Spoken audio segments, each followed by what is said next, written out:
encarnado. Não é a mesma coisa? Tanto não é que tem um nome diferente. E eles fazem questão de dizer a diferença. Por quê?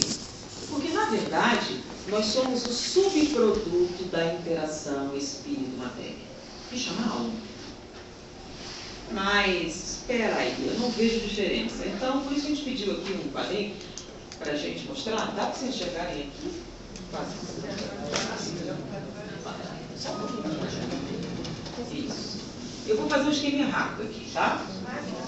Na frente, nessa frente. Pronto, só fazer um desenho, tá? Bom, vamos imaginar. É que, gente, é que a gente não vai ter projeção, porque eu não tenho problema técnico, tá?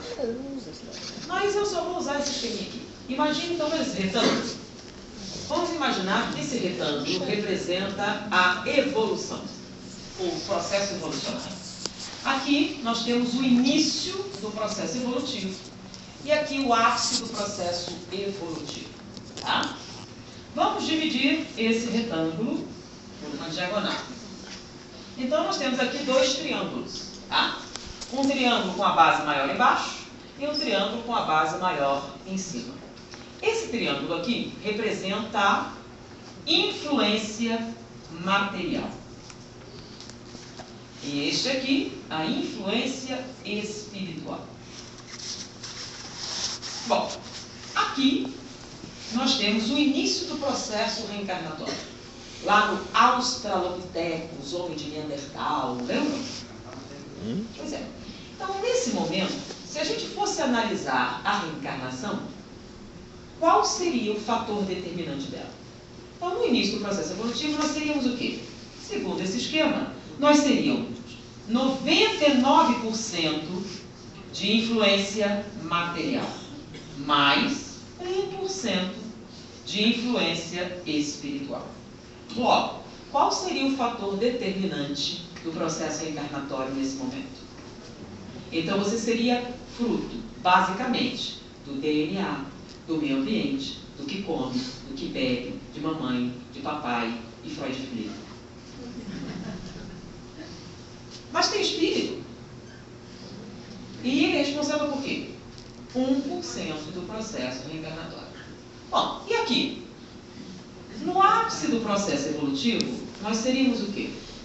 1% de influência mais 99% de influência espiritual. Logo, quem é o fator determinante da reencarnação nesse momento? O espírito. Então, nesse caso, na reencarnação, quem determina? O espírito. Independente do que come, independente do que bebe, independente de mamãe, de papai, de lei social, inclusive independente do DNA. Aqui o espírito faz o que quer. E se a ciência não puder explicar, eles usam aquela velha história, né? Por exemplo, quando o médico não sabe que você tem, diz que é uma virose. Quando o geneticista não sabe explicar, diz que é uma mutação genética. Tá? Então, nesse caso, quem é o fator, quem determina a aparência do reencarnante é o... E aqui? Aqui, Mendel explica. Lembra de Mendel? Tem lazão, azinho. Então, vamos lá. Um papai de louro de olhos azuis, ele é o quê? Ele é recessivo, ele é... Lembra, velho? Azinho. Aí ele casa com uma mulher loura de olhos azuis. Ela também é o quê?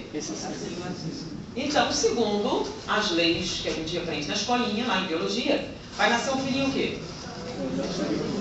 Vai nascer um azinho, que vai ser o quê? Louro de olhos azuis. Correto? Bom, é esse cara. Mas papais morenos podem ter um filho louro de olhos azuis? Podem. Se eles forem o quê? Podem ter um filho louro de olhos azuis? Então, vamos para a seguinte situação.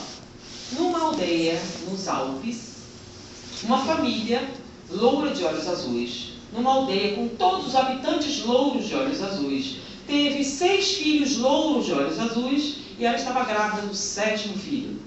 E ele nasceu numa noite de tempestade, uma tempestade muito intensa, por isso todo mundo lembrava muito bem quando isso aconteceu.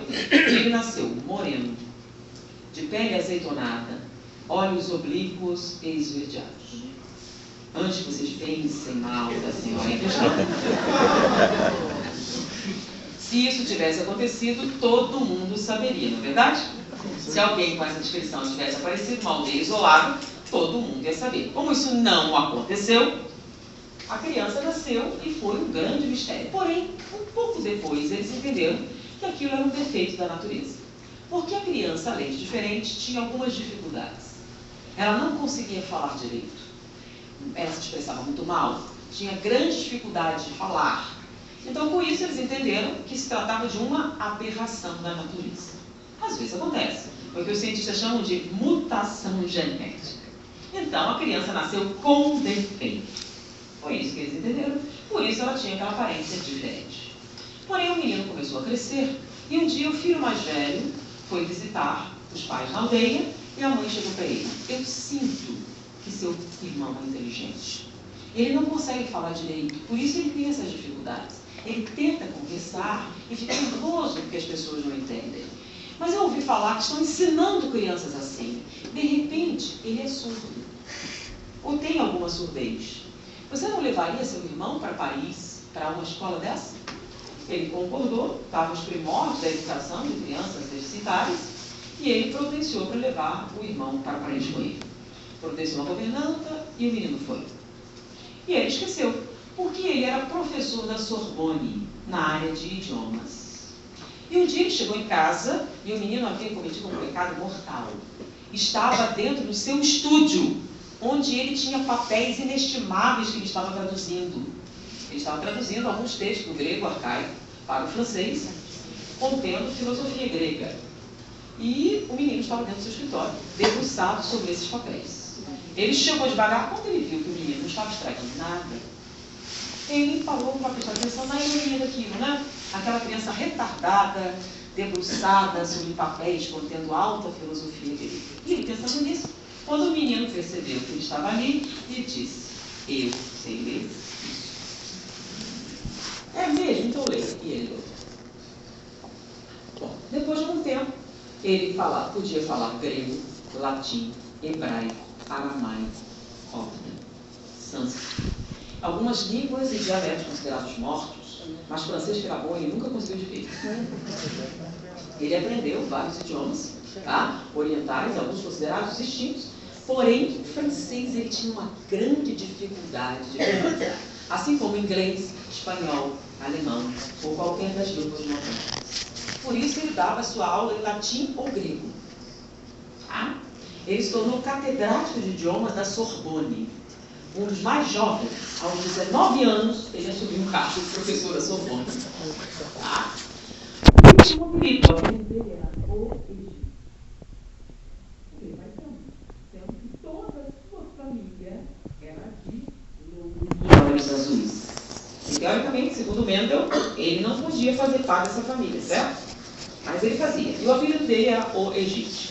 O nome dele era François Champollion, porque apesar dele ter cara de egípcio, ele era francês. François Champollion foi o responsável por decifrar a pedra Rosetta, que permitiu que nós tomássemos conhecimento dos hieroglifos egípcios. Ele traduziu os hieroglifos egípcios e nós podemos ter acesso à cultura egípcia, à história egípcia, ao conteúdo das pirâmides, ao conteúdo dos escritos por lá. E foi ele que fez essa descoberta através de uma forma fenomenal, porque várias pessoas estavam tentando fazer isso. Havia uma competição entre a França e a Inglaterra, muitos mestres estavam fazendo, e ele fez a partir de avaliações de natureza fonética, uma revolução. Ele foi o único que conseguiu. Mas isso não é mais interessante. Essa história está disponível. Então, em que ano estava isso? Estava na época de Napoleão. Tá?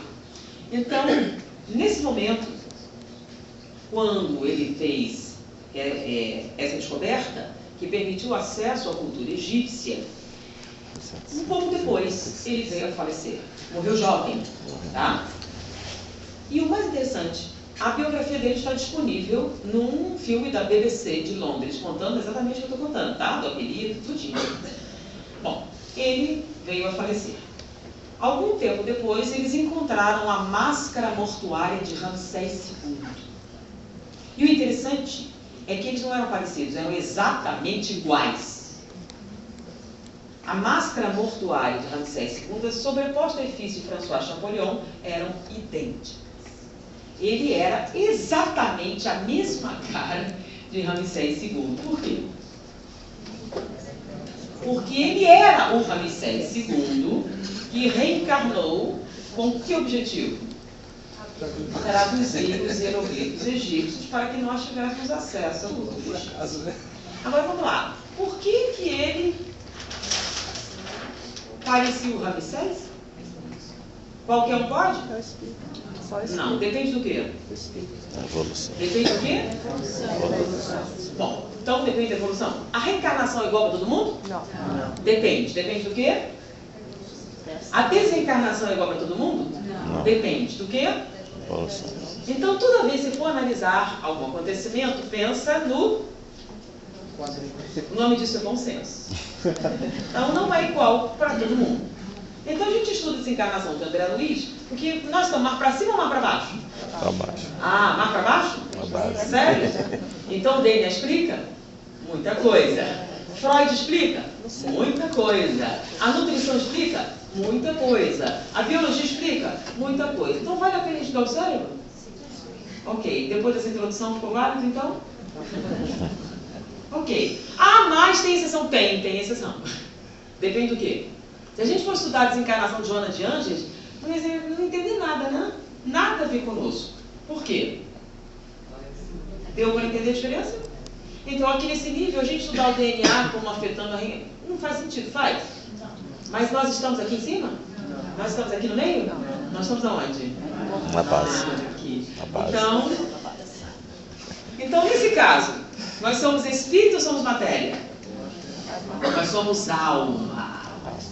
Alma, que é o produto da interação espírito-matéria. Quanta matéria estamos falando mesmo? Ah! Foi, gente? Então, por que nós achamos importante entender como o cérebro funciona?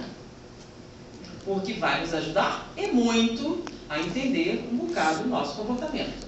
E uma das coisas que a gente já ouviu é: conhecereis a verdade.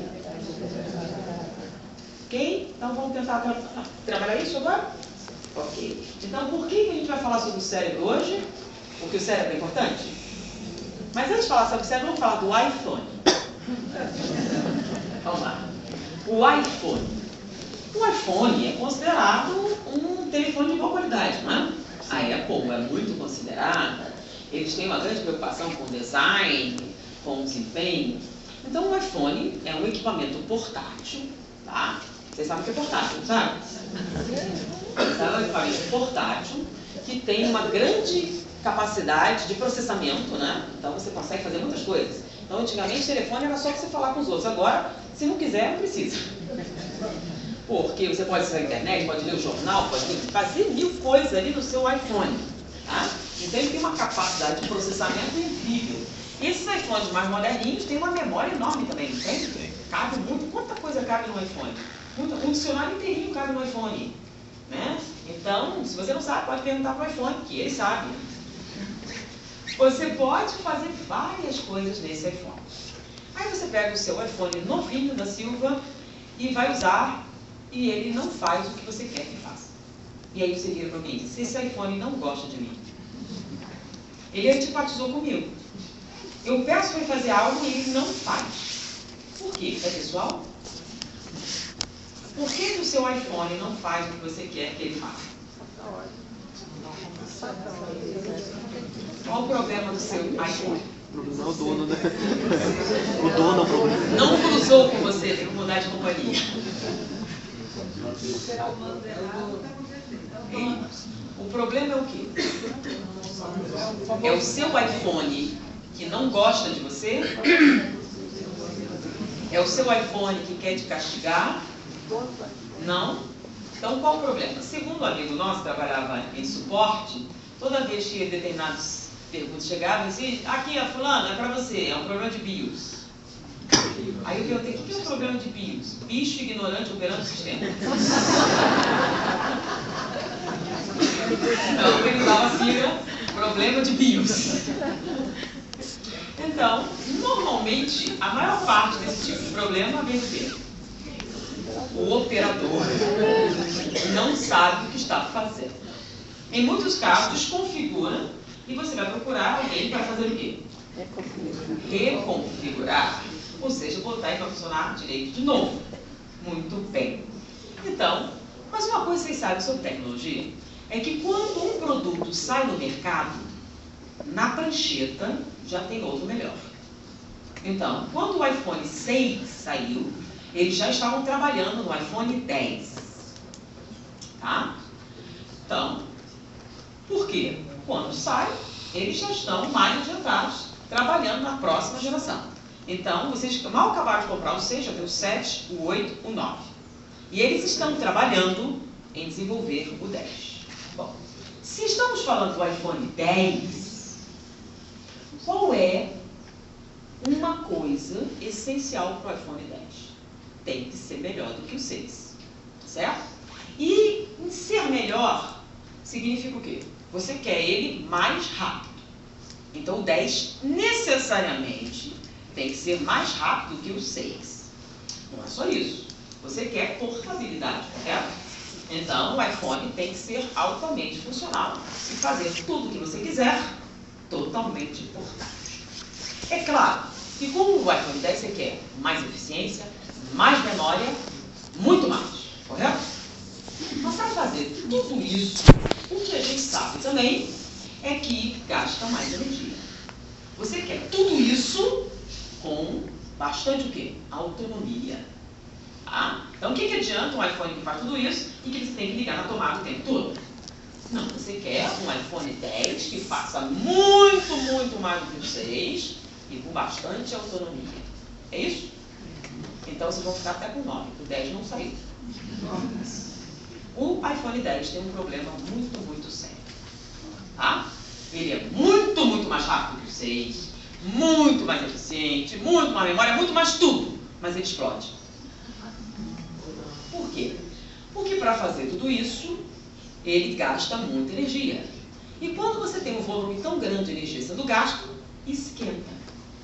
É uma coisa que a gente sabe, né? Quanto mais energia você usa, mais esquenta. E infelizmente eles não conseguem resolver o problema do aquecimento do iPhone 10. Se não conseguirem resolver esse problema, vocês só vão até o 9. Não vai ter o iPhone 10. Porém, o problema aparentemente é insolúvel. Porque em termos tecnológicos, o iPhone 10 é perfeito. O problema é, não tem jeito de esfriar. Porque ele é feito à base de uma substância que vem do vidro. É a sílica. Lembra da areia? Então, tanto a gente fala Vale do Silício. Então, a sílica é a base dos equipamentos, dos componentes dessas tecnologias. E, infelizmente, eles chegaram no limite de resistência à temperatura. Eles simplesmente não podem trabalhar com esta substância e manter o mesmo grau de eficiência. Ok, isso é muito interessante.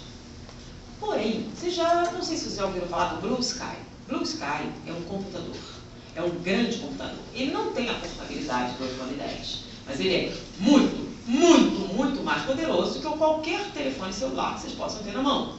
Ele é um computador, ele não sai do lugar onde ele fica, porque ele é responsável pelo espaço aéreo americano, por exemplo. Ele também calcula a trajetória dos foguetes da NASA. Então, ele faz todos os cálculos necessários para você lançar um satélite, coisas desse tipo. Ele é usado basicamente pela NASA e pela Força Aérea Americana. Há um tempo atrás, o Blue Sky entrou numa competição com uma pessoa. E era para descobrir quem era mais veloz. A pessoa em questão ganhou do Blue Sky, porque ela era capaz de fazer operações matemáticas com um número de 19 dígitos mais rápido que o Blue Sky. E essa pessoa tinha 6 anos de idade. Então, um menino de 6 anos de idade é mais rápido que o computador mais potente, tá? Não é mais potente hoje, tem outro, né? Mas na época, o computador mais poderoso do planeta. E o menino de 6 anos ganhava na boa, depois ia brincar e não explodia. Ele fazia isso com uma velocidade incrível sem explodir. Nem esquentava. O que entendo? Qual a capacidade de processamento do cérebro humano? Bom, um menininho já sabe que é mais rápido do que um dos mais rápidos computadores já construídos. E ele ganhou. Então, ele é mais rápido que o iPhone X. E ele é totalmente portátil, né? Anda por aí, brinca, tudo, não tem que ligar ele na tomada para recarregar. Qual a autonomia da bateria dele? Muito bem. E aparentemente não tem nenhum problema de aquecimento. Ele manteve a temperatura constante, 36 graus. E o mais incrível, a substância usada na construção deste equipamento não é a sílica. É o quê? Carbono. E o carbono é muito mais sensível ao calor do que a sílica. Na verdade, ele é extremamente frágil, tá? Sensível a quase tudo. Na verdade, é um material muito vagabundo. Por isso que eles resolveram trabalhar com a sílica, que é muito mais resistente. Porque o carbono não dava. Muito problema de aquecimento e de portabilidade. Mas qual a capacidade da memória humana? Quantos idiomas você pode botar? Você pode botar um dicionário no seu iPhone 6, né? Pode botar 2, pode botar 3, aí ele começa a ficar bem, né? Porque tem um limite na memória, não tem? Então, se você botar 3 dicionários inteirinhos lá dentro, o que vai acontecer? Não vai poder botar outras coisas, tá? Bom, quantos idiomas um ser humano pode falar? 6, 7. Então, vamos falar para vocês de Kim Wang-won. Kim Wang-won nasceu num país do Oriente. Os pais dele eram de um país e viajaram para outro país. Ele arrumou um emprego numa outra companhia, saiu do seu país e foi para esse outro país. E a sua esposa foi com um bebê de 6 meses. Então, é uma coisa muito estressante você sair do seu país, da sua família, ir para outro país para trabalhar com um bebê. E ela ficou isolada, isso é uma coisa natural, às vezes acontece. Bom, e o marido estava no trabalho quando a esposa ligou desesperada, dizendo que o bebê estava falando com ela. É óbvio que ele entendeu, ela está tendo colapso. Né? Excesso de trabalho, sem a mãe, graças a Deus. E sozinha, tomando conta do bebê, trabalhando muito num novo país, foi estresse. Aí ele falou com os amigos, pediu para sair mais cedo, para ir ajudar a mulher que estava tendo uma crise. Todo mundo entendeu perfeitamente. E ele foi mais cedo para casa para permitir que ela descansasse um pouco. Né? Porque tomar conta de um bebê não é fácil, ainda mais sozinho em outro país. Ele chegou em casa, é estresse, querida, bebês não falam, você está nervosa, de repente você sonhou. Não, mas eu não estava dormindo, você não sabe, você está muito cansada. Faz o seguinte, você vai dormir, eu tomo conta da casa e cuido do bebê. Tudo bem? Aí ele voltou para descansar, fez o serviço doméstico para dar uma folga, era o final de semana. E aí ele resolveu os problemas e foi atender o bebê. E começou a brincar com o bebê. E aí, Kim, oi meu bebê, não é, sua mãe está tão nervosa, ela achou que você tinha falado com ela. Não, pai, falei sim. E aos 6 meses, Kim Wang-won começou a conversar com seu pai. Com 1 ano e 2 meses, ele falava 6 idiomas. Com 2 anos e 4 meses, ele foi sabatinado por um grupo de linguistas para avaliar a profundidade do seu conhecimento de gramática. Não só no seu idioma, como nos outros que ele já falava. E que era profundo e resistiu às perguntas daqueles especialistas. No meio da conferência, lá, claro, ele começou a chorar. Aí a mãe dele entrou, com licença, eu tenho que trocar as fraldas. Depois ele voltou para continuar a conferência. Quando tinha 2 anos e 4 meses.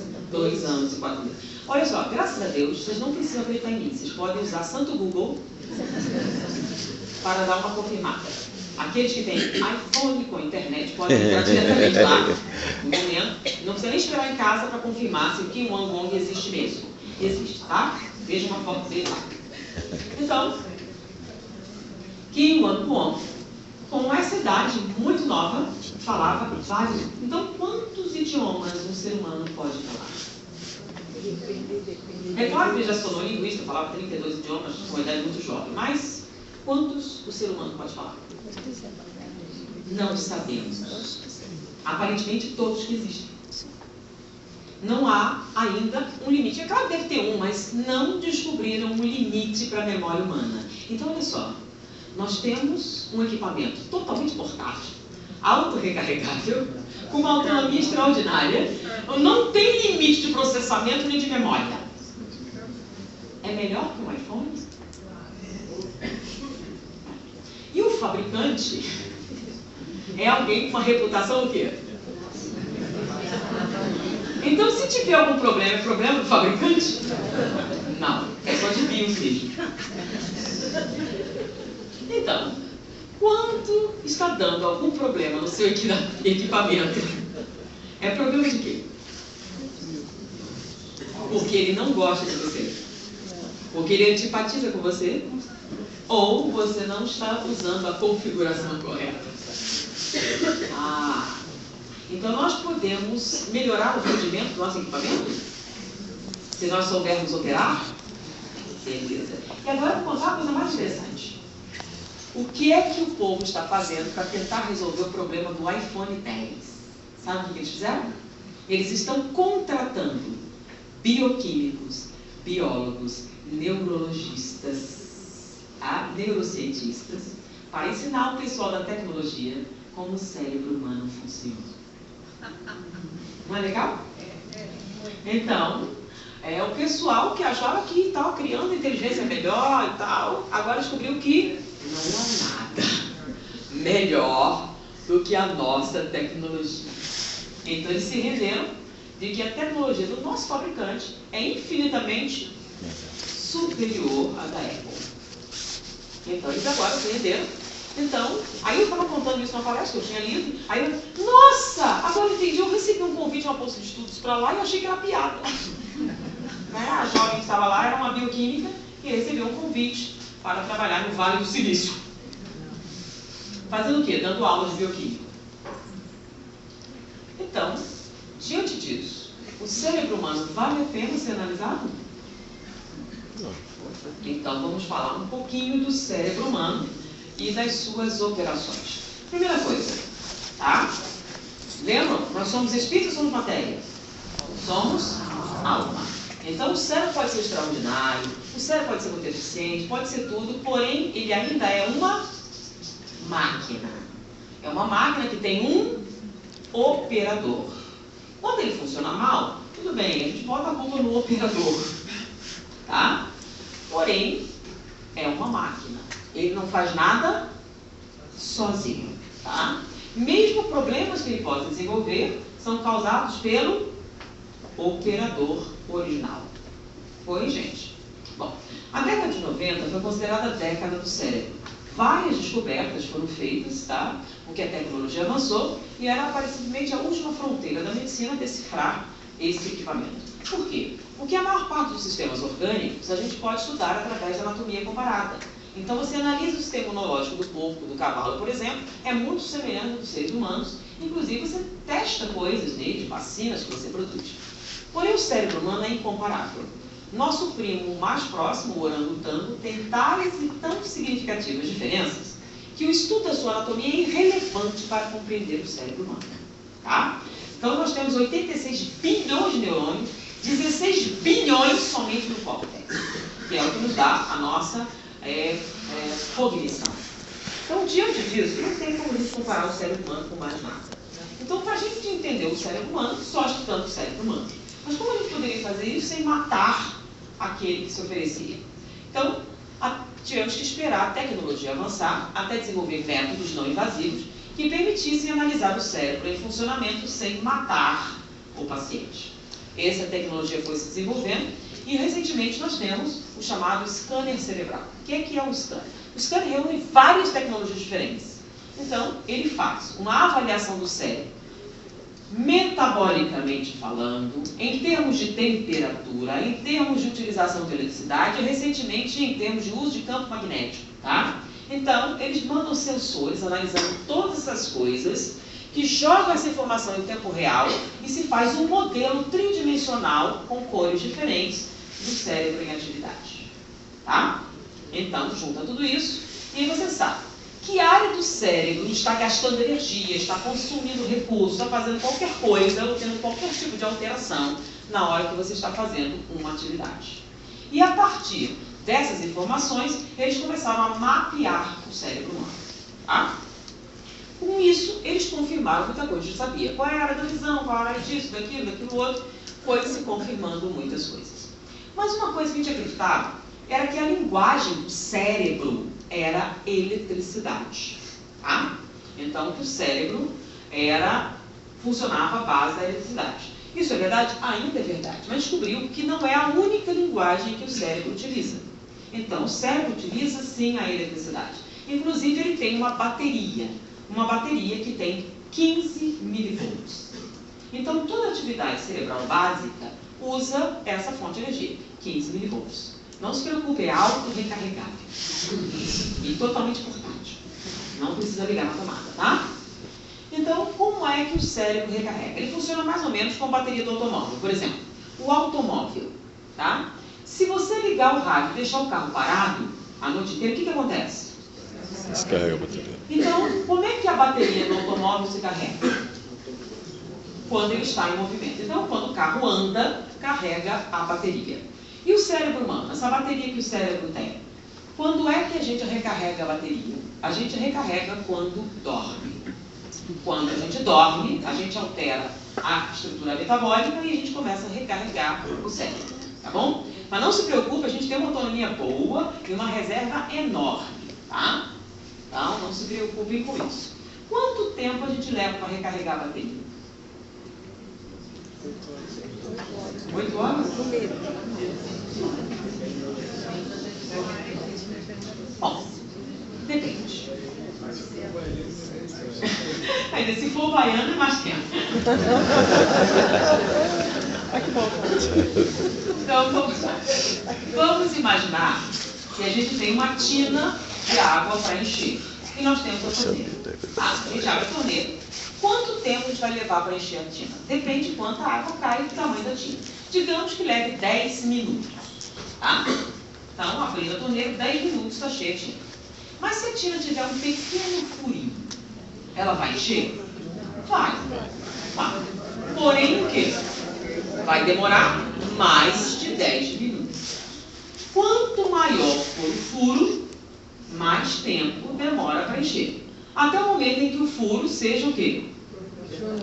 A da água, aí nunca você vai encher. E se for maior, aí vai esvaziar. Deu para entender? Então vamos entender como é que o cérebro funciona. Tudo que você faz, primeiro fez o cérebro. Tá? Cada movimento que você fez com a mão, fez primeiro onde? No cérebro. Então, se você é um trabalhador braçal, também é um trabalhador cerebral. Porque todo trabalho braçal que você fez antes onde? Então, se você acrescentar a esse trabalho um trabalho não braçal, que venha a ser o quê? Pensar, raciocinar, aprender, ler, etc., você vai acrescentar a todo o trabalho braçal que você realizou um trabalho mental também. Então, o cérebro sempre trabalha tanto ou mais do que o corpo. Lembra? 25% da energia gasta onde? Independente do tipo de trabalho que você faz. Tá? Então, porque quem faz o trabalho braçal não cansa somente o corpo, porque o cérebro é que decidiu fazer tudo o que ele quis. Muito bem. Então, cada vez que você tem uma atividade cerebral, você está gastando o quê? Bateria. Então, vamos raciocinar. Uma coisa que eu não sei se vocês sabem, é que quando você dorme, você não fica surdo. Sabiam disso? Sim. Tanto que se você gritar incêndio, você acorda. Deu para entender? Alguns acham que a pessoa dormiu e ficou surda. Não fica. Tá? Se você gritar, a pessoa acorda. Muito bem. Então, se você não fica surda, quando você está dormindo, se você tiver com a televisão acesa, o rádio, tudo ligado ao mesmo tempo, você continua ouvindo? E ouvir é uma atividade cerebral? Está gastando energia? Tá. Então, se você vai dormir e liga todas essas coisas ao mesmo tempo, enquanto você dorme, você gasta energia. Então, na sua tina tem um furo. Você sabe também que quando você dorme, você não fica cego, fica? Tanto que se alguém acender a luz, você... Então, se você deixa a televisão ligada, a luz acesa e uma série de movimentos, o que acontece? Você continua vendo mesmo com olhos fechados? Sim. A luz continua entrando? Sim. Você continua decodificando, então seu furo ficou maior. Se você tem um pequeno mau hábito, não é só, muita gente tem, né? De investir pesadamente na sua sala de visitas e economizar no quarto. Então você gasta R$2.000 num sofá chique para suas visitas sentarem. E economiza no colchão, porque ninguém senta lá. Só você. Como ninguém viu, você gasta o dinheiro todo no sofá das visitas, que vão de vez em quando, e economiza no colchão que você dorme toda noite. Aí você compra um colchão bem baratinho, que fica caroçudo, alguns afundam nos pedaços, e aí quando você vai deitar nesse colchão para recarregar a sua bateria, da qual você depende para fazer tudo o que você precisa fazer durante o dia, é claro que vai acontecer uma coisa, né? Você já ouviu falar de escaras? São feridas, né? Acontece com quem? Não é com quem fica deitado. Porque se você quebrar a perna e tiver que ficar deitado, você não vai ter essas feridas, vai? Não, por quê? Porque você é capaz de se mover. Então são feridas que acontecem com pacientes com paralisia, ou que tomam muito analgésico, ou que estão em coma. E que não podem se mover. Mas o que é que faz você se mover? Você começa a vocês estão sentados aí na cadeira já há algum tempo, começa a comprimir, e sem perceber, o que vocês fazem? Vocês se movem. Então imagina dormir de noite num colchão caroçudo. O que é que você faz? Se move. Então quanto mais desconfortável for o colchão, mais movimentos você faz para manter a sua integridade física. E cada movimento que você faz gasta mais um furo na sua tina. Antes de dormir, você passa em revista todos os seus problemas, todas as suas dívidas, e a preocupação, será que minha mulher está me traindo mesmo ou não? E aí você deita e dorme. Aí o que acontece? Você carregou o cérebro com todas as suas preocupações pouco antes de dormir para recarregar as baterias. Então, o que acontece com a sua atividade cerebral? Mais um furo na sua tina. Tá? Temperatura. Ah, você economiza lá, tá? Não, vou ligar o funcionário, não, tá? Bom, aqui é frio, mas se fosse no Rio de Janeiro, você sabe que é, né? Então, com isso, e tem mais um detalhe, né? Como você gastou todo o seu dinheiro na sala de visitas, em que o povo vai lá de vez em quando te ver, você economiza e compra um lençol de R$ 9,90 na loja americana. Aquele que faz bolinha, sabe? Lava uma vez, X bolinha. Nossa, esse é duro. E você usa até gastar. Nossa. Tá? Dourado. Para você poder receber suas visitas em alto estilo. E você dorme nele. Quão agradável é? Bom, quantas horas você precisa para recarregar sua bateria? Tem gente que dorme 16 e não recarrega. Passar a vida meia carga. Se vocês sabem qual a importância da carga, é o celular quando só tem um pauzinho, lembra? O que acontece? Lembra aqueles pauzinhos que aparecem? Então, quando só tem um, o que acontece com o celular? Ele funciona?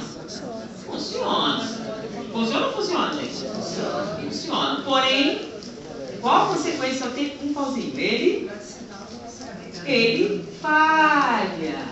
Volta e meia, ele perde o sinal. Não, olha, a carga está acabando do meu... Né? Você avisa? Está acabando a carga. Ele começa a dar falha. Então, imagine o seu cérebro dando falha. Como é que ele faz? Mas lembre-se, a tecnologia do cérebro é melhor do que o iPhone 10, que não saiu ainda. Então, a falha não vai ser da mesma do iPhone, vai ser uma falha assim diferente. Por exemplo, você levanta de manhã, faz o seu serviço, faz tudo, aí senta para ouvir palestra, no que você senta para ouvir palestra, dá um sono danado. É um obsessor. A pessoa chega, né? Não, eu tenho um obsessor que não deixa. Toda vez que eu sento para ouvir uma palestra, um obsessor vem e me ataca. Será que é um obsessor? Não, pode ser atrofia cerebral. Como assim? Que lembram que o cérebro é muito mais eficiente que o iPhone? Então, por exemplo, A gente sabe que a energia é uma coisa importante que não deve desperdiçar, né? Então, se um cômodo não está sendo usado, quem é que recomenda, tá, a eficiência no uso energético? Você apagar o cômodo. Não é como o governo nosso faz, deixa tudo aceso, né? Então, o cérebro faz mais ainda. Quando ele vê que uma área não é usada, o que ele faz? Diminui a distribuição de energia para não gastar à toa. Tá? Então, ele economiza. Então, por exemplo, como é que funciona? Não é a linguagem elétrica? Quando você está vendo, ouvindo, sentindo, todas as ligações que a gente tem com o meio externo, ela produz um tipo de onda. Já viram o eletroencefalograma? Você bota aquele monte de sinaizinhos, aí o que ele faz? Ele passa uma corrente de um para o outro, que chama derivação. Então ele pega daqui para cá, então são 12 derivações, algumas vezes mais. E aí você analisa os traçados ali. Vocês já viram que tem uns traçadinhos assim, pequenininhos, juntinhos? E tem uns mais longos? Esses pequenininhos são as ondas beta. As ondas beta são as ondas da relação com o meio ambiente. Tá? Toda vez que você está vendo, ouvindo, percebendo, fazendo uma relação com o meio ambiente, as ondas são beta. Elas são de baixa amplitude e alta frequência. Bom, se elas são de baixa amplitude, o seu nível de gasto energético é menor. E tem as ondas altas, são aquelas maiores. Elas têm maior amplitude e menor frequência. Como elas têm maior amplitude, elas consomem mais energia. Tá? E as ondas altas são aquelas que você produz quando está pensando, aprendendo, estudando, raciocinando, memorizando, tudo que é atividade eminentemente cerebral, tá? Mas consome mais. Então, se você está com baixo nível energético, o que é que o cérebro faz? Da mesma maneira que o iPhone faz, né? Lembra que o iPhone? Ele diminui o brilho da tela, diminui o volume, desliga esses negócios todos, acessórios extras aí, para economizar a bateria. O cérebro faz uma coisa automaticamente. Você não precisa nem dizer para ele. Então ele começa a diminuir o quê? O consumo. Então, quando você começa a produzir muita onda alfa, vamos dormir, querida? Vamos. Para não gastar demais, tem pouca, tá? E você precisa dela para sobreviver. Então, vamos economizar. E ele economiza quando você precisa pensar. Então, pessoas com baixo nível de energia pensam menos. E aprender, então, menos ainda, né? Então, toda vez que você sentar para assistir uma palestra, vai dar um sono danado. Por quê? Porque o cérebro, ao contrário de outras partes do corpo, não tem terminais de dor. Então, se você engessar esse braço e ficar 40 dias engessado, o que acontece quando você tirar o gesso? Então, você vai sentir dor, né? Por causa da atrofia. O cérebro não tem terminal de dor. Então, quando você vai usar uma área que você não costuma usar, dá sono. Ah, mas o meu caso é obsessor mesmo. Por quê? Porque o meu acontece toda vez que eu vou ler um livro espírita. Eu vou ler, dar um sono danado. Bom, deixa eu explicar então outras coisas sobre o cérebro. Por exemplo, já ouviram aquela coisa que uma imagem vale mais do que 1000 palavras? Muitos acreditam que é verdade. É verdade principalmente quando você vai vender alguma coisa pela televisão. Você não quer que a pessoa pense, quer? Você quer que ela compre. Tanto é assim que eu vou fazer uma pergunta. Xuxa usa Monange?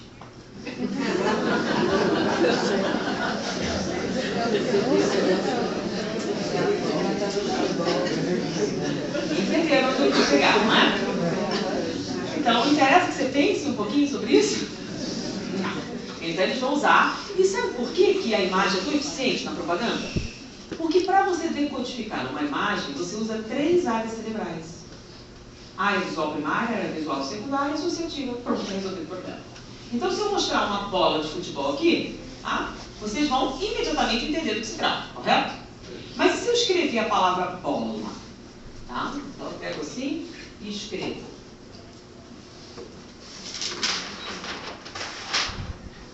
O que é isso?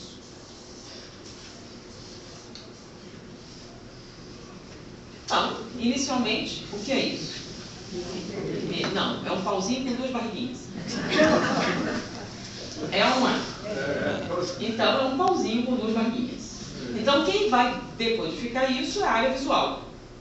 Só que esse pauzinho com 2 barriguinhas, na verdade, é um símbolo que representa o quê? Um som. Então, daí ele vai para a área auditiva, tá? Onde está o som lá. Aí ele associa a imagem ao som. E aqui é uma bolinha. Só que essa bolinha também representa o som. Aí você volta lá, para que som é esse? E o negócio é que quando você junta esse com esse, já é um som diferente, né? E um é o B, outro é o O, mas o B com o O faz Bó. Aí você volta para a área auditiva. E aí você passeia. Então, para decodificar isso aqui, você usou 27 áreas cerebrais. Enquanto que para entender a bola na minha mão, você usou 3. Ou seja, a imagem é muito mais rápida. Então, ela é melhor? Depende de para que você vai usar. Se o seu objetivo é vender Monange, a imagem é muito mais eficiente. Quanto menos você pensar, melhor. Porém, se o seu objetivo é ensinar, ou o seu objetivo particular é aprender, quanto mais tempo a informação permanecer, maior a probabilidade de você guardar. Então, nada substitui um bom livro. Então, você não pode ser espírita só vendo palestra. Tem que fazer o quê? Ler os livros para que a informação realmente penetre onde deveria, no seu cérebro. E, é claro, através dele, na sua consciência. Então, nada substitui a leitura em termos de aprendizagem. Então, fizeram teste, pegaram 2 grupos de pessoas que deveriam operar uma máquina com alavancas e botões. Um usou um filme como instrutor e o outro um manual de instruções como instrutor. Tá? Qual dos dois teve o melhor rendimento? O do manual. Tá? No mesmo tempo, o manual é mais eficiente para ensinar qualquer coisa. Por quê? Porque o tempo de permanência, tá, da informação circulando faz com que ela tenha uma penetrabilidade maior. Então, ler o livro não é a mesma coisa que ver o filme. Então, para os alunos, para que eu ler o livro se eu posso ver o filme? Não é o mesmo resultado. A quantidade de informações retidas com a leitura é muitas vezes maior do que apenas com a visão. Foi? Bom, agora, tem lógica? Tá? É claro que se você quer vender Monange, não esqueçam que uma das coisas que você não quer é que a pessoa pense, raciocine. Então, quanto mais rápido for o negócio, melhor. Tá? Então, eu quero que você deseje uma coisa, eu quero que você pense muito sobre isso. Por isso, tem aquele comercial, né, na TV a cabo. Olha só, TV a cabo. Todo mundo tem TV a cabo? Não. Você tem que ter um certo poder aquisitivo para ter TV a cabo, né? E lá tem uma propaganda que eu acho impressionante. É um creme chamado veneno de cobra. Chama veneno de cobra. É um creme que você esfrega, tá? Vai dormir e acorda mais magra. Exulta o corpo do creme, vai dormir e acorda mais magra. Fala sério, se esse creme existisse, tinha alguém gordo na face da terra? Tá? Mas, para o cara botar um comercial na TV a cabo, é barato?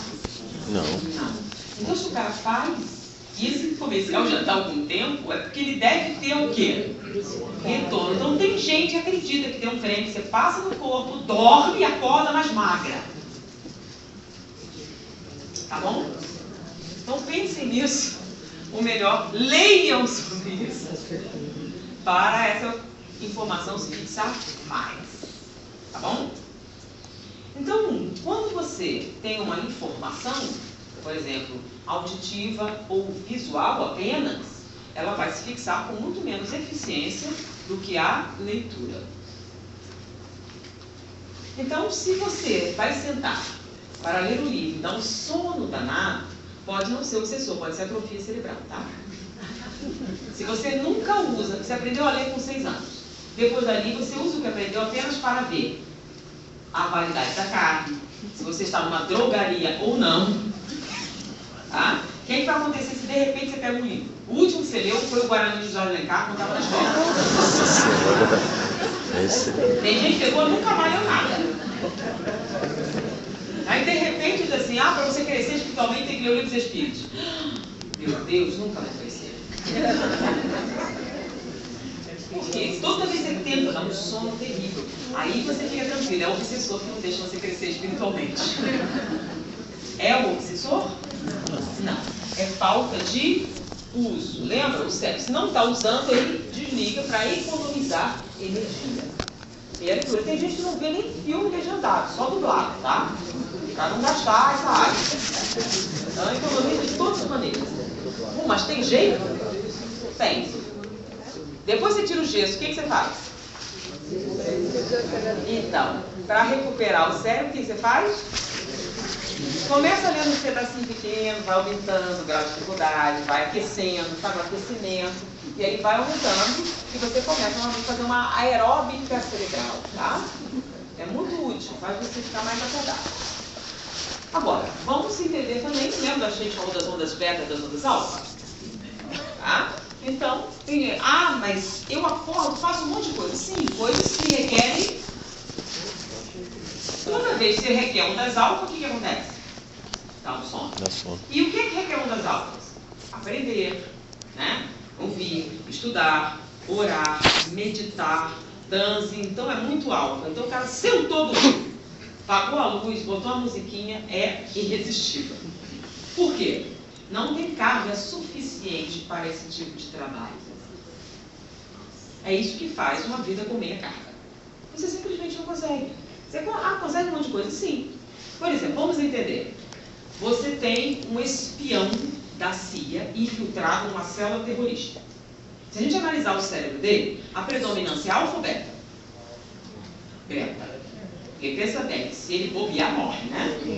Então ele tem que saber quantos homens estão na sala, quem pode estar armado, quem pode ser. Então ele entra e ele diz com detalhes todas as saídas, todas as pessoas presentes. Por quê? Porque ele está totalmente focado no quê? No que está vendo, no que está ouvindo. Porque a vida dele depende do quê? Dos seus sentidos. Você trabalha numa plataforma de petróleo em controle de danos. Você pode ser um cara distraído? Não. Se for muito distraído, explode, né? Então, você é uma pessoa que vai estar focada em quê? Na atenção. Então, a predominância de ondas? Beta. Então, quando você analisa, é natural que ele tenha essa predominância. Aí vocês já ouviram aquela historinha de Einstein, não é uma historinha, é um fato real. Einstein estava andando por um lugar e um aluno para conversar com ele. Eles começam a conversar e depois de um tempo Einstein pergunta: meu filho, quando nós começamos a conversar, eu vinha da direita para a esquerda ou da esquerda para a direita? Aí ele diz: da esquerda à direita, então já almocei, muito obrigado. Se a gente analisar o cérebro dele, a predominância é o quê? Alfa ou beta? Alfa. A ponto de ser tão distraído que não lembra se comeu ou não. Por quê? Porque ele está onde, na maior parte do tempo? Focado em processos internos. Tá? Os dois são normais, tanto o espião da CIA quanto o Einstein são. Então existe. Nós estamos numa fraude. Tá? Nós deveríamos ter uma predominância. Mas o problema é que a gente não é nenhum nem outro. Tá? A gente não tem onda alta suficiente, nem consegue manter a atenção suficiente, porque a gente não tem energia para manter nenhum dos dois. Então a gente não é nem o espião da CIA, nem o Einstein. Tá? Você nem sabe como deveria ser, porque você não tem energia suficiente para manter nenhum dos dois. Então não só você não consegue manter a profundidade de pensamento de Einstein, como não consegue prestar atenção como espião da CIA. Tá? Você está no limbo.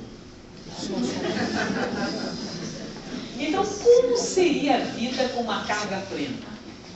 Cheia de energia para prestar atenção se quiser, para pensar se quiser, para fazer exatamente o que quiser.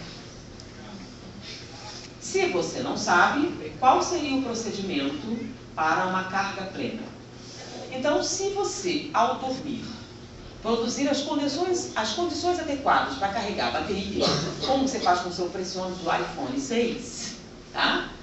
Sendo que o seu é melhor, mais valioso e tudo mais, você não dá o mesmo valor. Então, você deveria fazer o quê? Um ambiente escuro, para você não diminuir o furo. Tá? Silencioso, para diminuir mais o furo. Confortável, então, vem do sofá. Tá? Porque a visita vai só de vez em quando. E compra o colchão mais caro. Tá? Se você vender o sofá, a mesa de visita, esse monte de coisa, tá? Você dá para comprar um colchão bom. Investe um pouquinho mais num lençol de linho egípcio de 300 fios. Porque olha só, Se você comprar aqui da Americana, você vai jogar fora logo, logo. Quanto você vai comprar ao longo da sua vida? Se você comprar um de linha vai durar a vida inteirinha e você vai deixar de herança para sua filha, para sua neta, para sua bisneta. Tá? E não vai acabar. Então, é até econômico, né? Vamos investir em bens duráveis, até porque, lembra, ecologia, aquele negócio todo. Vamos acabar com os descartáveis. Então, nem é uma questão de gasto, é ecológico. Então, você investe no lençol de boa qualidade, som, escuridão. E antes de dormir, tá? Em vez de pensar em todas as suas dívidas, faça uma meditação, esvazia a mente, relaxa o corpo, faça uma meditação transcendental. Você quer ouvir música? Ouça antes de dormir. E na hora de dormir você medita, esvazia a mente, se prepara para dormir. E ora. Claro, a gente apresentou o quê? Para você entrar bem lá no mundo espiritual. Então, você faz a preparação. Quanto tempo você vai precisar para recarregar a bateria? Se fizer todos os procedimentos 10, 4 horas. Em 4 horas você recarrega a carga plena. Se dormir direito, 4 horas. Tá? Não é 8, 4. Então pensa bem, é até econômico, hein? Olha só. Quanto tempo a mais você ganha para... Eu assisti uma palestra recentemente que ficou na minha mente. Ele fez um conceito muito interessante, né? Ele pergunta, você acredita na vida antes da morte?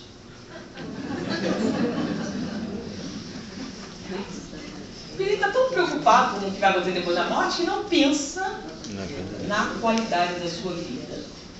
Você está fazendo o que deveria para ter bem? Porque olha só, essa é a vida que você tem. Se você morrer agora, você não garante que vai ter a mesma, garante? O mesmo pai, a mesma mãe, a mesma educação. E o pior de tudo, se você desperdiçar, vai ter que entrar na fila, né?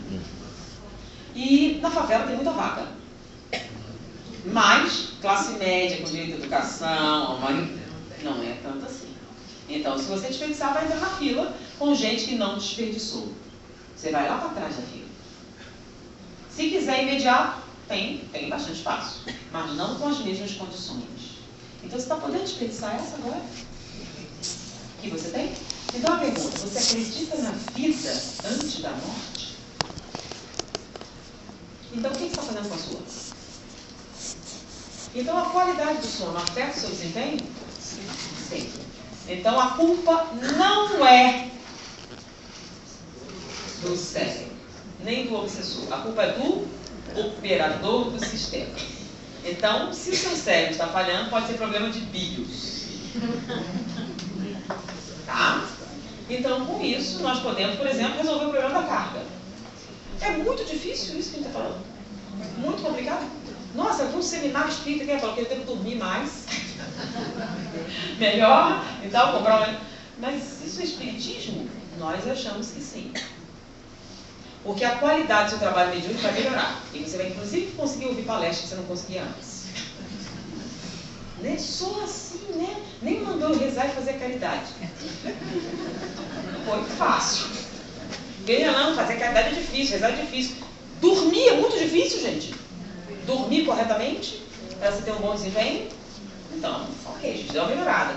Treinar a leitura também, para quê? Para você melhorar o seu desempenho, fazer uma ginástica cerebral. Tá? Mas depois, Deus está me castigando? Não. É a preguiça mental que está fazendo isso. Nem precisa de ajuda de ninguém, nem do obsessor. Tá? Então você aprende e não usa. Então o que acontece? Perde desempenho. Tá? Então a gente precisa aumentar o desempenho na nossa atividade. Então o primeiro passo é a carga. E vamos entender então como é que o cérebro funciona em termos energéticos a gente entendeu. E aí a gente falou sobre a linguagem, tá?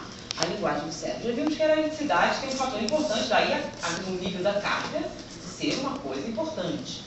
Mas dentre as pesquisas que foram feitas, eles descobriram que a linguagem do cérebro não é unicamente elétrica. Tá? Por quê? Eles botaram a pessoa no scanner cerebral e acompanharam quando faz a seguinte atividade. Mostraram um carro vermelho. Você está vendo esse carro vermelho? Na hora que você olha, a gente pode ver o cérebro trabalhando. A gente vê o nervo óptico captando a luz que bateu ali, o caminho que ela faz, a área do cérebro que você decodifica, a cor vermelha, a forma, tudo. Tá, ok. A eletricidade está correndo ali. Aí você pergunta, e aí, gostou do carro? E você responde, sim, mas eu prefiro o azul. Nessa hora, sumiu. Não tem atividade elétrica. Mas peraí, o cérebro está funcionando. Tá funcionando. Você disse que gosta do carro, mas prefere azul.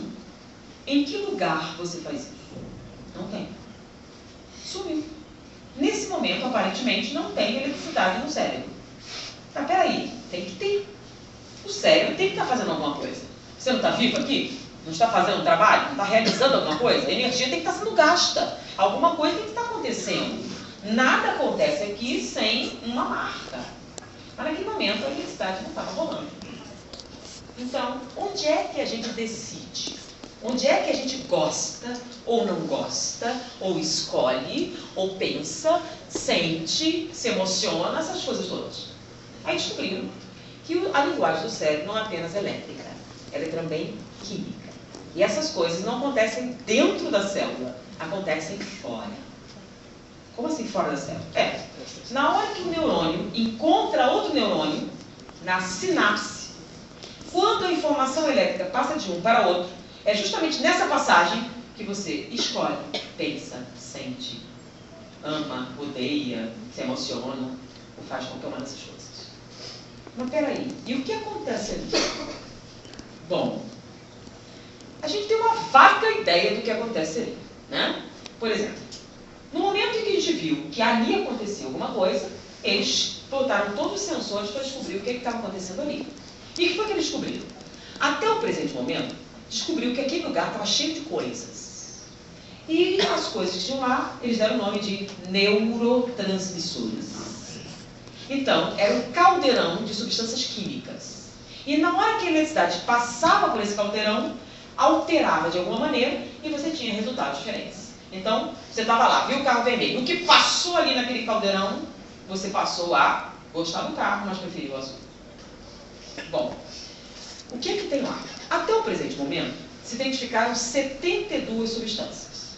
Sabemos mais ou menos para que servem 11, temos certeza de 7 e só temos tratamento para 3. Ou seja, não estamos nem perto de entender exatamente o que acontece ali.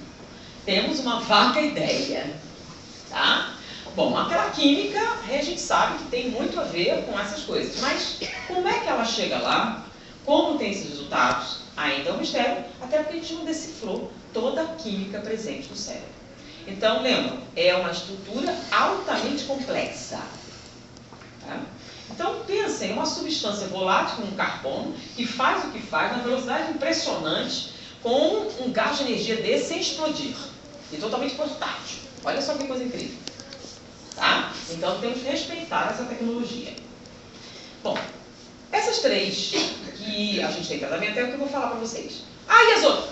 Por que eu não vou falar das outras? Tá? Elas existem, tem, mas não pode fazer nada. Tá? Então, vamos falar das 3 que você pode fazer alguma coisa. Essas 3 são dopamina, serotonina e noradrenalina. Tá? Já ouviram falar dela? Aí o gato não tem tratamento. E não tem tratamento, não tem tratamento, não tem tratamento, e eu não sabendo para que serve. Tá? Então vamos essas 3 que a gente tem certeza. Por que tem certeza? Que quando a substância coloca, você altera as respostas comportamentais. Tá bom?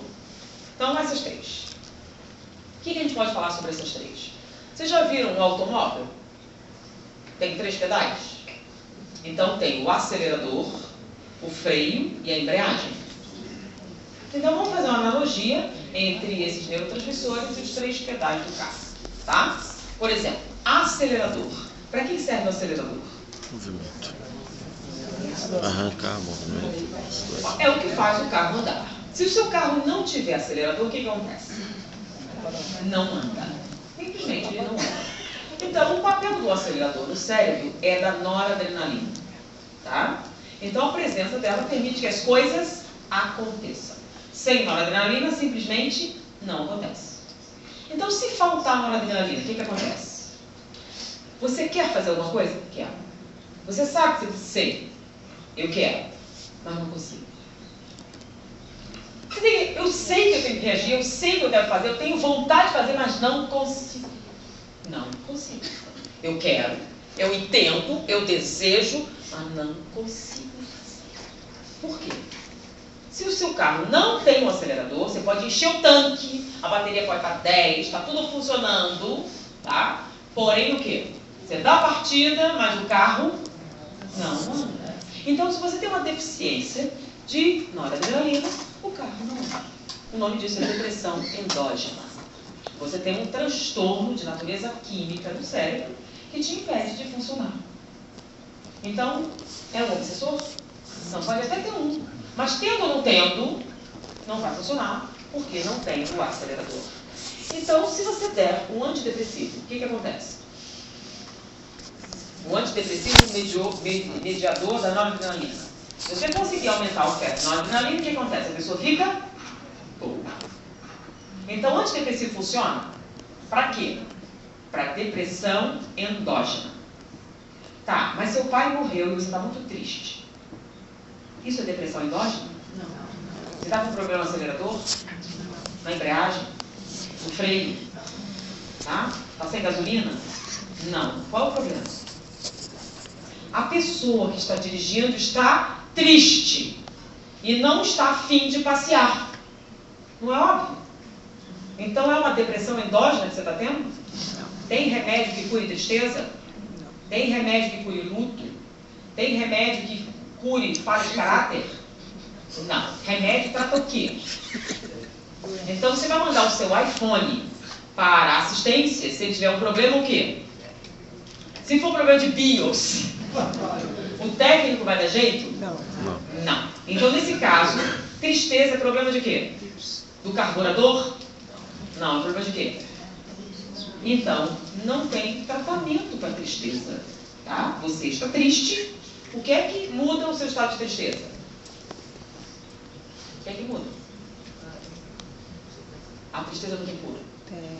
Tem ou não tem? O que é que cura a tristeza? O entendimento da situação. Né? O que fazer para alcançar a felicidade e resistir ao mal? Um sábio da antiguidade, Moro disse, conhece a ti mesmo. Qual a origem da sua tristeza? Por que realmente você está triste? Vamos compreender, então, é o quê? O autoconhecimento que libera você dos seus problemas pessoais. Então, não tem remédio que cure tristeza. Remédio cura o quê? Depressão endógena. Você tem um transtorno químico, ou seja, você tem todos os motivos para funcionar, você entende que funcionar, você sabe que tem que funcionar, mas você não consegue fazer. Então é falta de entendimento? É falta de vontade? É falta de colaboração? De vontade de reagir? Não, você tem um problema. Mas por que então é tão difícil? Isso é outro problema. É um problema que vem da seguinte situação, né? Quando você quer xingar alguém, você nunca usa esse tipo de palavra, por exemplo. Seu hipertenso! Sua diabética! Você xinga alguém assim? Não. Não, né? Você não xinga. Você xinga como? Neurótica, psicótica, esquizofrênica. Né? Porque você associa esse transtorno a uma falha de caráter. E é tanto quanto hipertensão. Mas a causa da depressão é a pessoa. E a hipertensão não é a pessoa. Né? Diabetes não é causado pelo seu comportamento. Não, da mesma maneira que a depressão também. Então qual a diferença? Se é a mesma origem, por que você trata a pessoa diferente? Preconceito. Então você tem que admitir que você tem um preconceito, correto? Então não tem nenhuma diferença de cálculo biliar, problema de vesícula, com uma depressão endógena. Só não confunda depressão endógena com problemas de caráter, porque não é, tá? Tristeza é tristeza, depressão é depressão. A depressão acontece independente se você está triste ou não, tá bom? Você acabou de ganhar na Mega Sena e pode estar deprimida.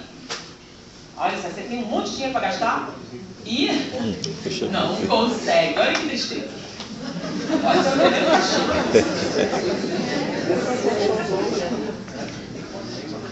Entenderam a diferença?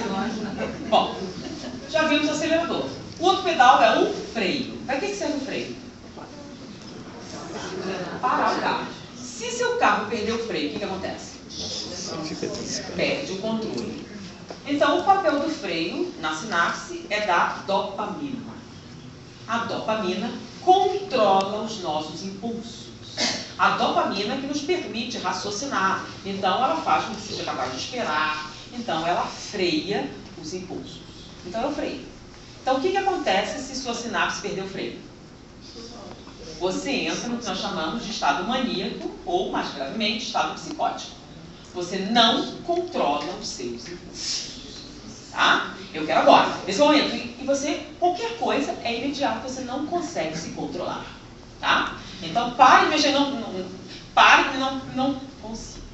Pare, não consigo. Não consegue controlar os seus impulsos.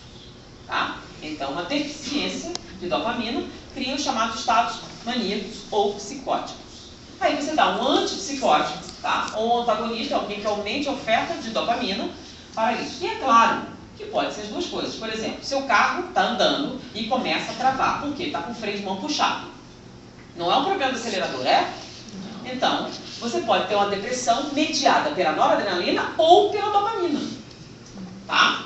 Então, você não tem noradrenalina, tem depressão. Você tem excesso de dopamina, tem depressão também. Então, é um medicamento só que você usa para tratar a depressão?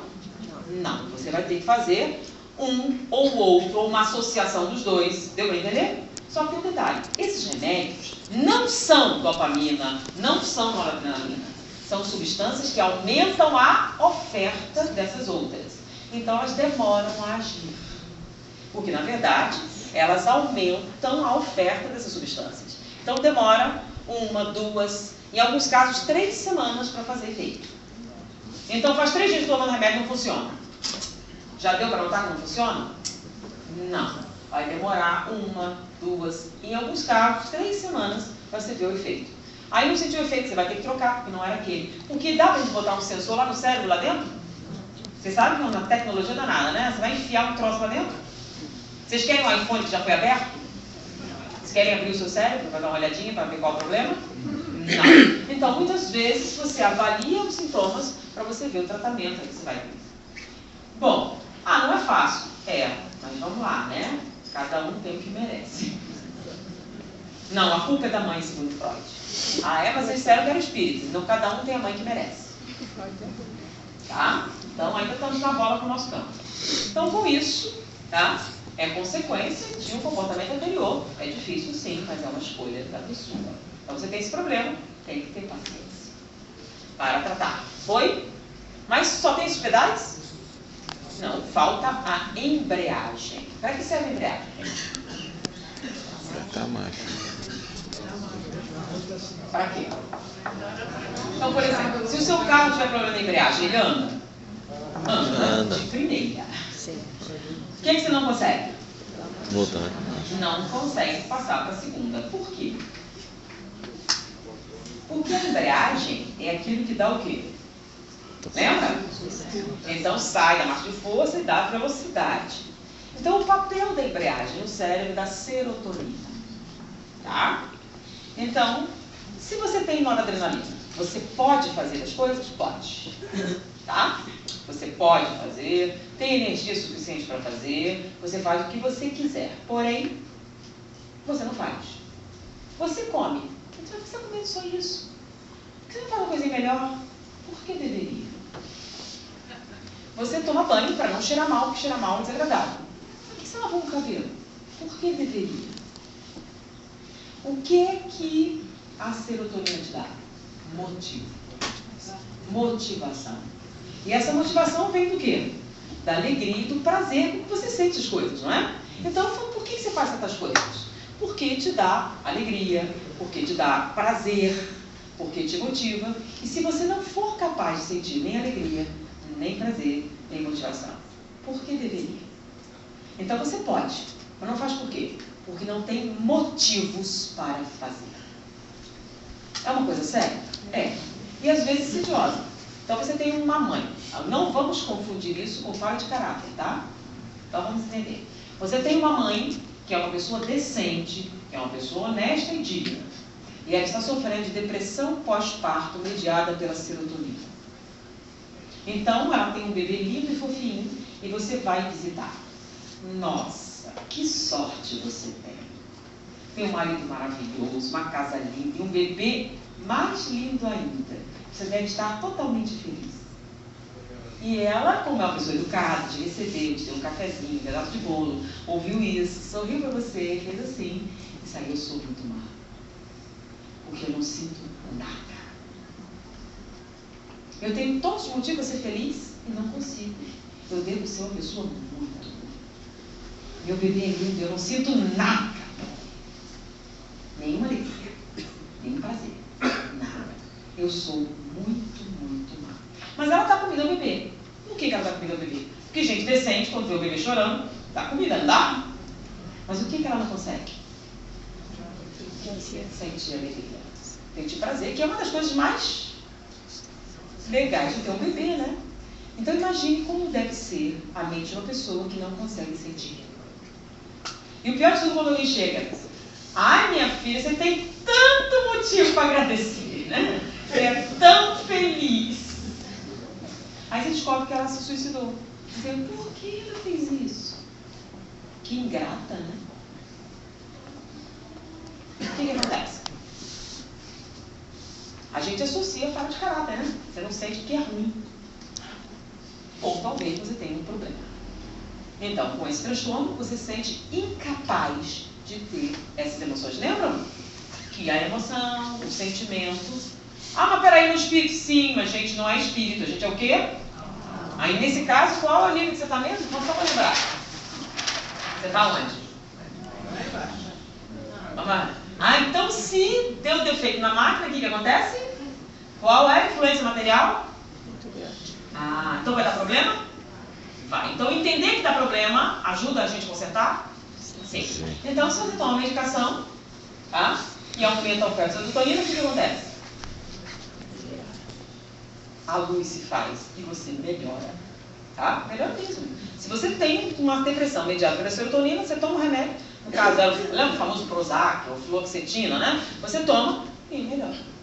Ah, não tomei e não melhorei. Quanto tempo mesmo? Lembram? Que demora um tempinho? Tá? A gente quer imediatamente, não é? Então, às vezes, demora para fazer efeito. E, às vezes, você não tem isso. Você tem uma associação, você tem um pouco de cada coisa. Então, são 5 famílias que você vai ter que trabalhar e achar uma proporção para isso. Infelizmente, a gente não tem um sensor para botar lá para tirar a dosagem, né? No futuro, quem sabe tem, aí a gente resolve esse problema. Nesse presente momento, ainda não. Tá? Por isso que a gente deve estudar, não deve ficar esperando que os mentores deem todas as respostas. Tá? Vai estudar bioquímica, vai ser neurologista, descobre logo a resposta e cura o povo. Fica a sua missão na Terra, tá?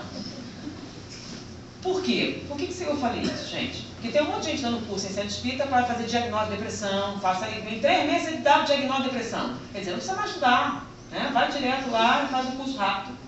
Fala sério, tá bom? Se fosse assim, por que você ia estudar? O mentor não devia dar logo lá a vacina para AIDS? Não devia dar logo as respostas? Não, manda você estudar. Então deve ter algum motivo para você fazer isso, tá? Então, voltando aqui. Então, existem fenômenos físicos que afetam o comportamento? Sim. Então, falamos esses 3. E claro, você pode ter uma alternância, né? Bipolar. O que é o bipolar? Você altera uma predominância de nora com a de dopa e as pessoas têm flutuações. Então, olha só a situação. Ah, meu filho é tão talentoso, mas não vira nada. O caráter dele é fraco, ele é tão bom, pode tanto, mas ele larga tudo, fogo de palha. Olha só. Ou uma pessoa é preguiçosa, ou não é preguiçosa, é uma. Você não pode, é preguiçosa no período, outro não é. Se você diz que ela é preguiçosa no período e outro não é, isso não deveria chamar sua atenção? Porque uma pessoa não pode ser e não ser ao mesmo tempo, certo? Ou ela é preguiçosa, ou ela não é preguiçosa. Ela é só preguiçosa em determinadas fases do ano. O que é que isso lembra você? Pode ser que ela seja bipolar. Uma pessoa bipolar alterna fases maníacas com fases depressivas. É que quando você fala maníaca, você fala logo num homicida demente. Não, gente. Tá? Existem pessoas que, quando estão na fase maníaca, conseguem ler 4 livros ao mesmo tempo, tem um monte de ideias, estuda, dorme pouco, tem uma intensa atividade. E quando entra na fase depressiva, não tem vontade de mais nada, não tem interesse, não tem motivo, não tem prazer, não tem alegria, por isso ela larga. Tá? Então aí você diz, tão talentosa e não vira nada.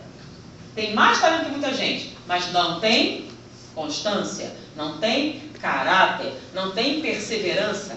Fala sério, se ela consegue durante 6 meses, por que não o ano inteiro? É a fase da lua? Por isso que chamam de lunático.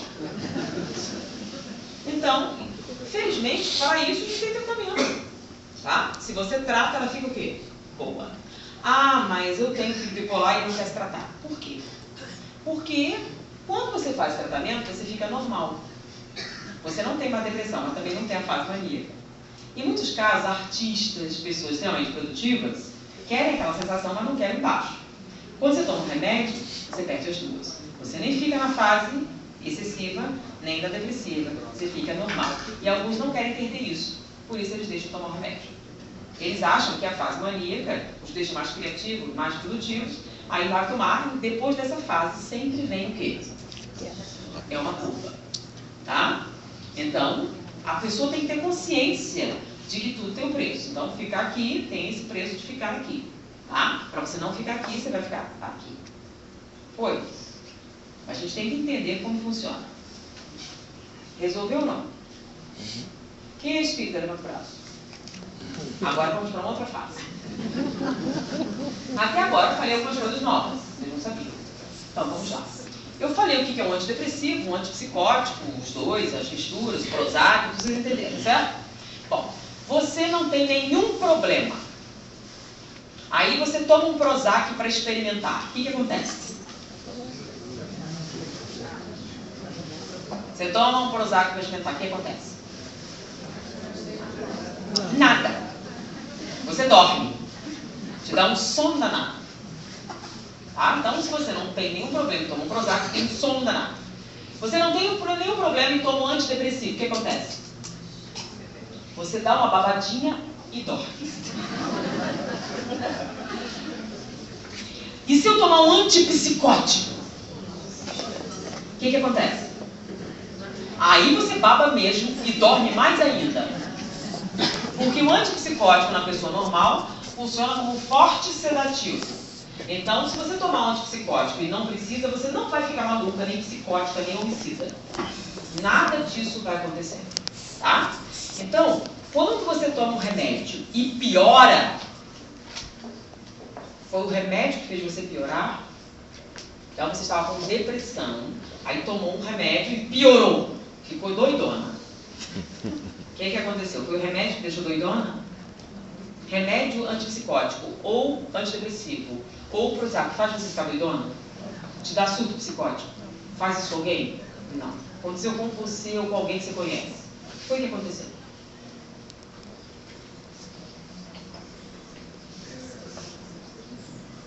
Bom, se você está psicótica e toma um antipsicótico, o que acontece? Você melhora. Você está psicótica, toma um antipsicótico e piora muito. Fica doida a barriga. O que foi que aconteceu? Que fenômeno foi esse? Se o antipsicótico na pessoa normal tem efeito sedativo, como é que você vai ficar agitada? Você pega uma pessoa que está surtada, doida, chega amarrada, aí você dá uma dose cavalar de sedativo e ela fica pior.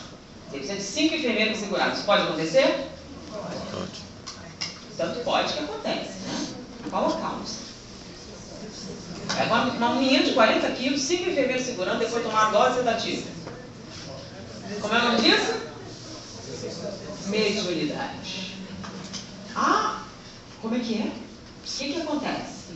Quando você dá um psicotrópico para alguém portador de mediunidade. Toma drogas. O que acontece? Médium com drogas. Transe. Não, transe, o que acontece? Você não controla, né? Mas o que exatamente acontece quando você pega um médium e dá drogas para ele? fica mais sensível. Sim, por quê? Mas eu quero saber o que acontece com as drogas e o médico. Tá? E André Luiz tem um monte de livro. Você faz o quê? Afrouxa. Lembram? Afrouxa e o que acontece? Ele pega o quê? O controle. Lembra? Quem opera o sistema? Ok? Se você tirar o operador e dar uma folguinha, outra pessoa pode operar? Então, o que as drogas fazem? Então, na reunião mediúnica diz, não deve usar drogas quem vai para a reunião mediúnica. Não falo isso? Por quê? O preconceito. Por quê? Tá? É por quê? Isso. Então, há um afrouxamento dos laços e há menos o quê? Controle sobre o fenômeno mediúnico. Então, você está com um problema mental, toma remédio e piora. Qual problema mental você tem? Não, nesse caso é obsessão. A mediunidade não é um problema mental, tá, gente? Você tem um problema mental, tá? Uma alteração de comportamento. Aí alguém te dá um remédio e você piora, tá? Então, qual é o problema mental que você tem? Obsessão. Tá? Por quê? Porque antipsicótico, antidepressivo, esses remédios não deixam ninguém maluco. Então, se você não tem nenhum problema, você vai apagar. Só isso. Te dá sono. Ele sobrecarrega o sistema, você apaga. Alguns babam, mas nada muito sério. Tá? Por que baba? Perde conta dessa vida. Relaxa muito. Não estou falando de ficar maluco, não. Se acontece, aí é um caso de quê? Tá? Você, então, por exemplo, então você tem uma pessoa que chega com um filho com surto psicótico. Ele está se cortando. É um surto psicótico? Sim. Aí você dá o antipsicótico, que é um remédio que você tem que dar. Aí o que acontece? Ele para de se cortar. Ele sai do surto psicótico. E a mãe chega. Mas ele fica tão estranho. Me dá um medo. Ele começa a dizer umas coisas, ele fica com um olhar esquisito. Eu tenho a sensação até que ele vai me matar, ele fica meio homicida. Aí eu fico com medo. Aí eu paro, dá o remédio. Isso some e ele volta a se cortar. E aí? Qual é o caso em questão? Ele só tem uma obsessão? Ele tem um surto psicótico e um... Quando você trata a psicose, o que acontece? Ele piora da obsessão. Quando você deixa de tratar, ele piora da... Às vezes acontece esquizofrenia junto com o processo obsessivo. Ele não pode tomar um remédio psicotrópico que trataria o processo esquizofrênico, porque ele piora da obsessão. Tá? Aí quando você vai da obsessão, ele piora do processo esquizofrênico. Então, nesse caso, qual é o tratamento indicado? Um tratamento espiritual. Então, o tratamento espiritual para a obsessão, para que ele possa tomar os remédios que atendem o seu transtorno mental. Tá? Então, você pode ter um transtorno mental? Você pode ter um transtorno espiritual? Você pode ter os dois? Sim. Pode. É muito triste ter os dois. Tá? Por quê? Porque são antagonistas. Será que isso que você está falando é sério? Vamos falar sobre uma coisa que tem acontecido nas instituições mentais. Está voltando uma modalidade de tratamento que havia sido abandonada. Tá? Que é o eletrochoque. Por quê? O que eles perceberam? Você pega um paciente com surto. O que é um surto? Ele é um perigo para si mesmo e para a sociedade, tá? Então ele é uma ameaça à integridade física. Então ele está em surto. E hoje em dia você não pode internar fora dessa situação, né? Então ele está em surto. Então é uma ameaça. Você dá sedativo para ele, você dá medicação para ele e ele não aquieta. Ele continua sendo um perigo para si mesmo. Então fica sem dormir, fica sem comer. Então é um perigo à sua integridade? É. Aí o que descobriram? Que se ele toma um eletrochoque, ele sai do surto. Tá? A pergunta é, espírito toma choque? O obsessor tem medo de eletricidade? Senão, de botar uma cerca eletrificada, está protegido, né? Então, o que é que o eletrochoque faz? Dá choque no espírito? Espanta? Não. Então, o que acontece? E mata o neurônio, e destrói. Também. Na verdade, o que você faz? Faz um reset. No que você fez um reset, lembra? Quando você dá um reset no computador, desligou tudo o sistema. Lembram? Qual é a base da obsessão? Lembra? Monoideia, aquelas ligações, desligou tudo, o que acontece? Você cancelou a conexão. Para sempre? Não. Até. Então você sai do surto. Por quê? Porque você resetou o sistema. Lembra que o computador é uma máquina? Você deu um reset nele. Então a memória apagou naquele momento todo. E um período que vai até uma semana mais ou menos, você não lembra nada, apagou tudo. E sem isso não há o quê? A conexão. Tá? Então é um bom tratamento para obsessão? Repete o que você falou. Não, porque eu acho que destrói os neurônios. Você causa lesão cerebral. Qual é o tratamento indicado para a obsessão? Tratamento espiritual. Aí o povo vem dizer assim, centro espírita não tem mais tratamento. Fala assim, tá? É uma irresponsabilidade. Centro espírita, o que você falou? Não tem mais que fazer tratamento espiritual. Tá? Então é uma irresponsabilidade. Para algumas pessoas, pensa bem. Tá? Então o eletrochoque salva a vida naquele momento, porém causa lesões cerebrais. Não é um tratamento viável. Mas por que então o profissional faz isso? Lembra que o profissional não sabe? Então ele é uma ameaça a si mesmo. A sua vida descobriu que o eletrochoque funciona, então a gente usa. Tá? Dos males, Mas é a única opção? Não. Se nós pudéssemos ter acesso realmente ao tratamento espiritual, é o que ele precisa. Tá? Porque ele precisa da medicação. Mas o que acontece? Se ele dá medicação para um, piora o outro. Se ele tira a medicação, piora o outro. Oi, gente. Então nós somos espírito ou somos matéria? Nós somos Alma. Isso está escrito no livro dos Espíritos por uma razão. Que a gente tem que entender o funcionamento dos dois. Então vamos dar um intervalinho para tomar um café, beber uma água e ativar.